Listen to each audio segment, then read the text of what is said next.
Hey, hope you're well. In this one, I just want to talk quickly about countersinks and counterbores. I like this no flute style of countersink, and whenever I show them in a video like I did in the recent small stool build, I always get a lot of questions about them. So I thought I'd just do a very quick refresher video about what they are, why you'd use them, and why I personally prefer this style. So we're in a kind of golden age of plating when it comes to a choice of fixings, especially screws, which is good because the days when you could use an 1¼ by 8 slotted steel screw for pretty much everything are long gone. These Spax screws are my personal preference. Other brands are available, of course, and I've talked before about why I switched away from cheap and cheerful own brand gold screws, for example, to paying more for more consistency. Spax screws are good quality with good quality control, most importantly. The twin threads pull the screw into the workpiece tightly, and the self countersinking head does a solid job most of the time. Yeah, when it doesn't though, it's a pain in the neck.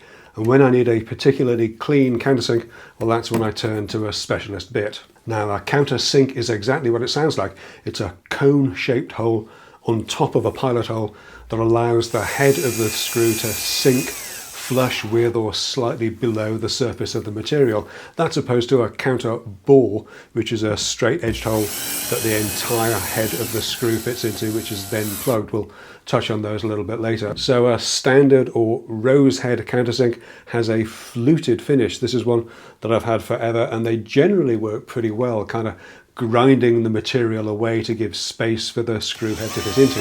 You can pick these up very cheaply, a few pounds for the countersink alone, or a little bit more if you want one that includes a bit for the pilot hole. But because of the way they're made with the serrated flutes, you can get a slightly ridged finish, and that can leave an uneven edge to the countersink. Yeah, I know we're talking about visible screw heads here, so I don't want to be too precious about it. But as I mentioned on the stool project, if you're using something like a Conformat screw, where the head is designed to be visible, then you really want as tidy an edge to that countersink as possible. In fact, even if you're not using a Conformat screw, even if you're just going to fill over the holes with a dab of 2-pack resin or filler, it helps to have a clean edge to the hole so that it fills cleanly and doesn't tear when you sand it back, because the last thing you want to be getting into is a second round of sanding and filling, which is where I turn to this style of countersink. This is technically a deburring tool, so designed with metalwork in mind, and they are much more costly bits, typically around the £20 mark for a decent brand. I use this Trend snappy one as it came as part of a set. There's one by Fish at a similar price, and I'll link a few others up down below. So this deburring style of countersink acts like an inverse pencil sharpener. Instead of creating an external cone shape, it carves out an internal one, and because it's a cutting tool, you get a really clean edge to the hole. In fact, because it's a cutting tool, you do need to be a little bit careful, as it's easy to go in too deep with them. Unfortunately, you can start and stop and start again without messing up that edge. Yes, they are on the spendy side, but at least they last a long time in wood. And if you plan on doing this kind of work regularly, I'd say that they're a worthwhile investment. Now you might be thinking, well, that's a waste of money. Why don't I just use a bigger drill like the one I've already got? And look, there's no harm in trying that, but try it out on a test piece first, because in my experience,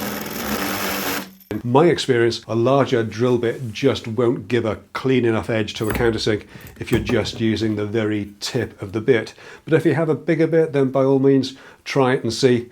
Just proceed with caution. So as I mentioned before, the other option is to drill another hole on top of the pilot hole, a counterbore that takes the whole screw head, so that you can plug the hole with a dowel or sometimes with a plug made from the same material or species.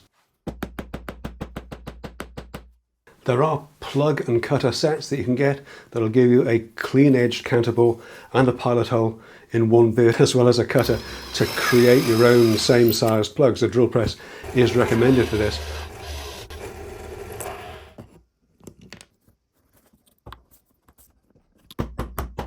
Or the other option is a counterbore using a larger drill bit and then plugging the hole with a dowel, maybe in a contrasting colour, to make the plug into a feature. If you do this, then one of the easy ways to get a clean edged hole is to drill through a coverboard of some sort, some thin material placed on top of the workpiece, so that any tear out happens on the coverboard and not on the work.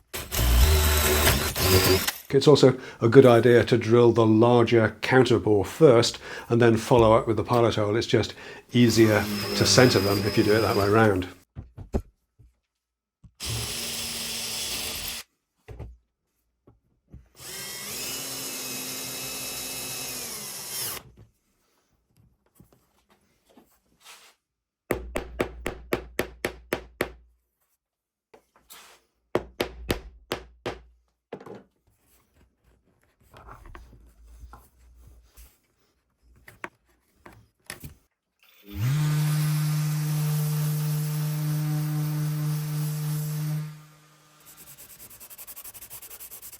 So there you go, that's a very quick refresher on countersinks and counterbores. I hope it's been useful.